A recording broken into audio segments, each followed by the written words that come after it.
So Close is a film about, I would say, the beautiful, intimate friendship between two 13-year-old boys, Leo and Rémi, who spend their summers together, who trust each other, who are very intimate with one another.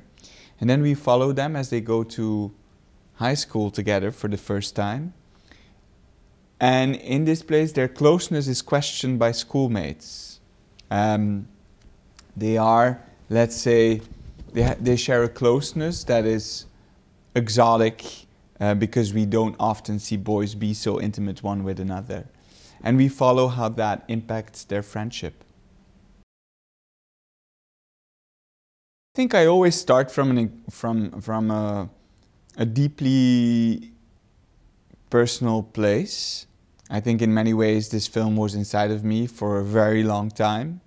I think it just took being confronted with this research that I read, done among 150 boys. And at the age of 13, they got the questions to talk about their male friendships. And at this age, they talk about each other in the most loving, intimate way.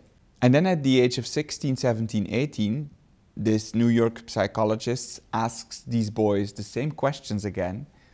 And you just notice how they don't dare to speak in that same manner anymore when they speak about each other. And I think we live in a society where when you're a man, it's very difficult to find intimacy in another place that is sex. I think intimacy within this masculine universe is something that hasn't been allowed space enough. And upon reflecting that, I think it dawned on me that I really wanted to portray this beautiful friendship that we see so rarely on screen, but also show what happens when we take that intimacy away from these boys. When we tell them that emotional connection is not something that is valued very much in their worlds, and what the pressures actually of these codes of virility are on the lives of these two young men. I think we saw over 580 boys.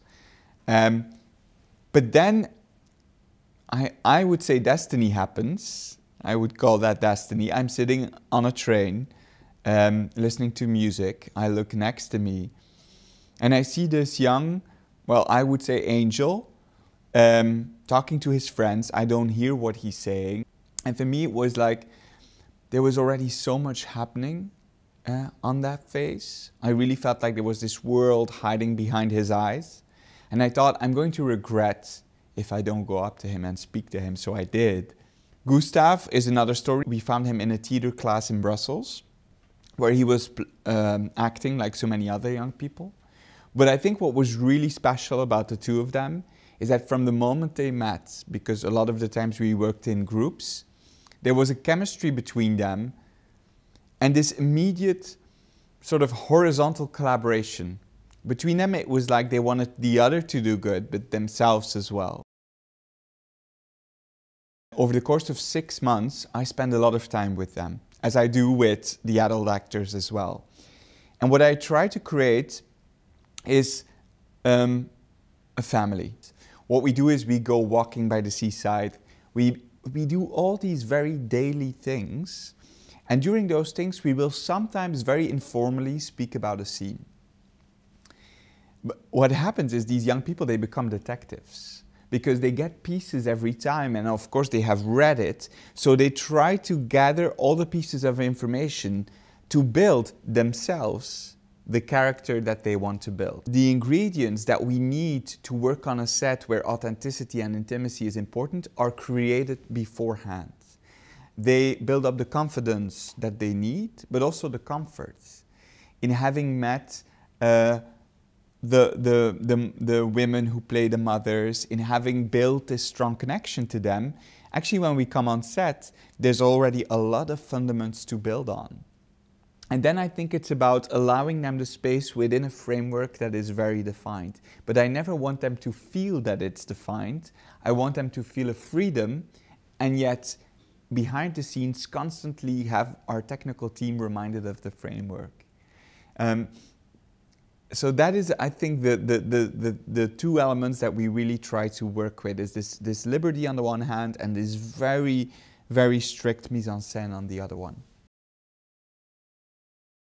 I didn't want to be a filmmaker at first, I wanted to be a dancer. And for the first 12 years of my life, that was my passion and my mission. And then there was this point at 12 where I started to become aware that the way that I danced and moved was considered feminine and became a source of shame. So I stopped dancing publicly and moved to dancing inside the four walls of my room with my Discman on.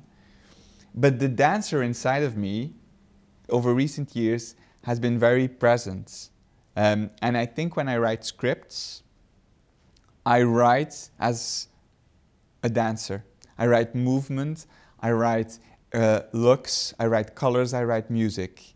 But I rarely write words. That's why I have a co-writer, Angelo Thijsens, who comes in and says, this is not a dance spectacle. This needs to become a film. You need to write words. And so we do, and he's very good at that, and I'm very thankful to him for that. But it's not a way, it's not a language that I feel is necessarily mine. So I also feel that it comes from that place.